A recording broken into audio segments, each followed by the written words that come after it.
Friday.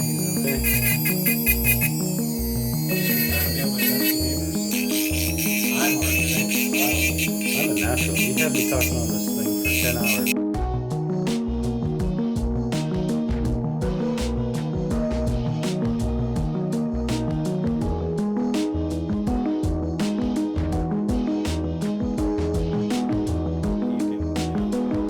But it certainly doesn't look like that until it's polished.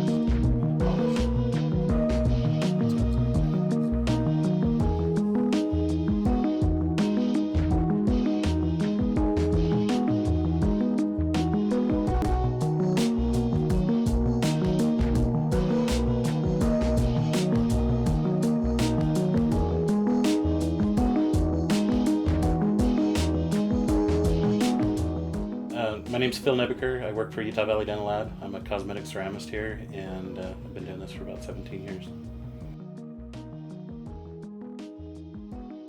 Most people have never even heard of it as an industry. You know, they see dentistry as one whole, it's just one thing. They don't see the guys in the background, and it's certainly a background profession.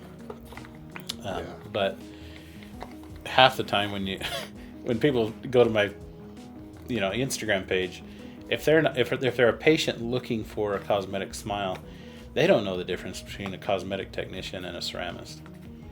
And so it's often like Dr. Nebeker or something. It's like, no, I'm just a dude that sits in the with headphones on, making teeth all day, and it's a great profession.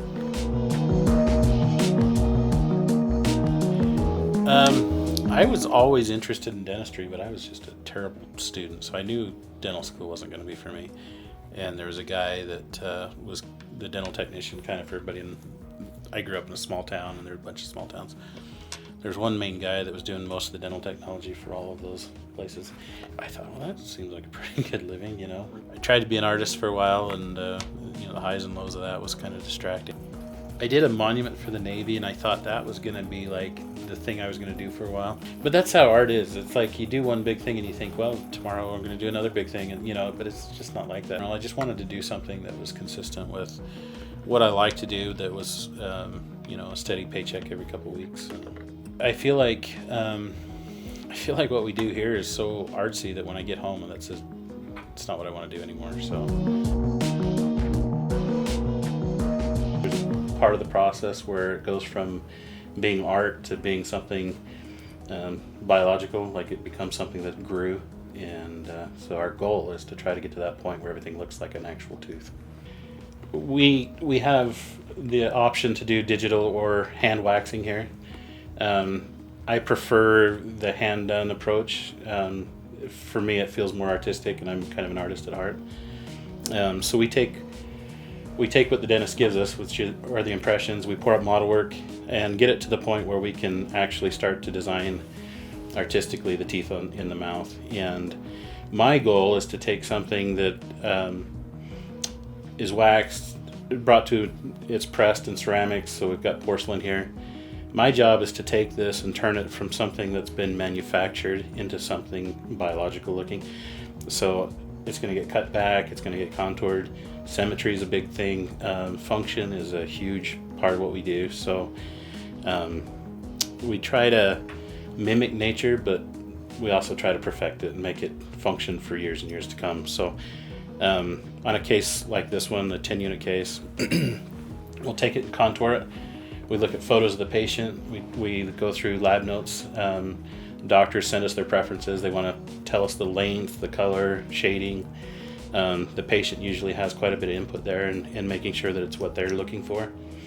And then we take it, and to the best of what we can do, we follow what those instructions are, and then create something that they don't have in their mouth right now, but they're looking for. So to get an overhaul of your smile, you go from what nature gave you, take the little imperfections, and we'll actually adopt those into what we're doing just to make it look like your smile still, but we perfect it. I use DiaShine through the whole process every time. My process is possibly a little different than some people's, because when I go about contouring a tooth, I use DiaShine as my tool to mark line angles.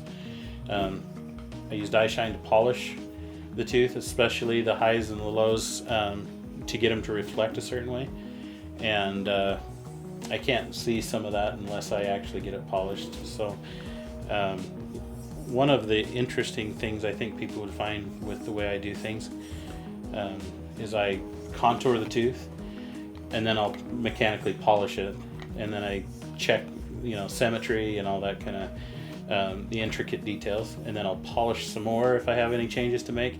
But I also polish right before I glaze and stain a tooth, because I find that if I have a smoother surface, the stain and the glaze sits a little bit more uniformly. And then of course after a case is layered and stained and glazed, I'll use DiaShine again to polish it and make everything pop. I love DiaShine. Like I say, I've known of DiaShine ever since I started doing what I do, and we've used it over and over. I'm embarrassed by how much DiaShine I use, but I can't. It's really hard to err, especially if you're doing a lot of photography with your teeth. It's really hard to err with symmetry issues if the tooth is polished. The light will reflect off of it and show you where the imperfections are.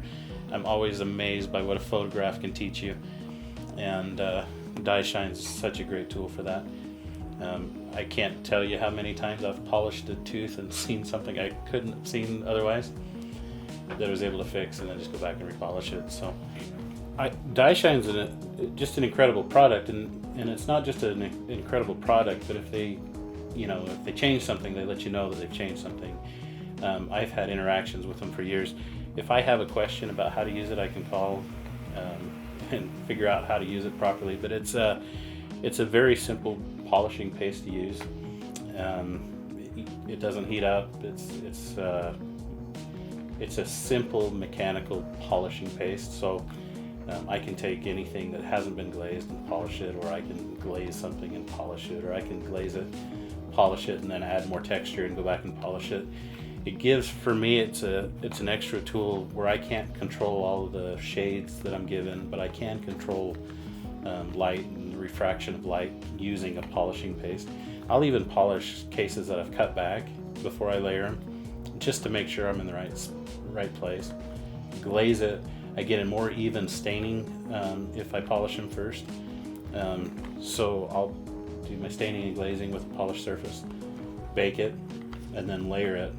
And I don't get micro bubbles. I don't have to deal with delamination issues with the powdered materials. So it's a great product. And then just as a final finishing polish, I just love it, because it takes what you've done, the artistry, and it just puts a shine on it that's natural, and kind of takes your best efforts and just makes it brilliant.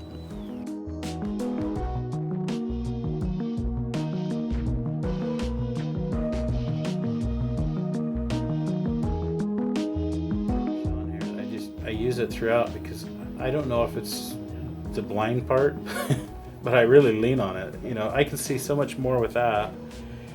Even before I've layered it. I haven't layered it, I haven't done any staining and glazing, but I can tell what's symmetrical and what's not just off of a real base texture. And I just love that. I don't know if everybody with two eyes does it the way I do it, but being a one-eyed guy, I start right in the middle and I just work back two at a time. And I polish as I go.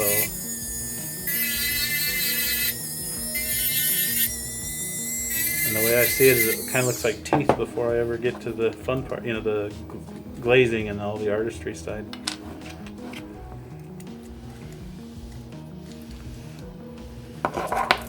But without the polishing, you said it just looks like a block of... It just looks like a block of porcelain. It doesn't have any lifelike appearance at all. But when it's polished, you can see the depth of it. I think the translucency of any material doesn't show unless it's shiny.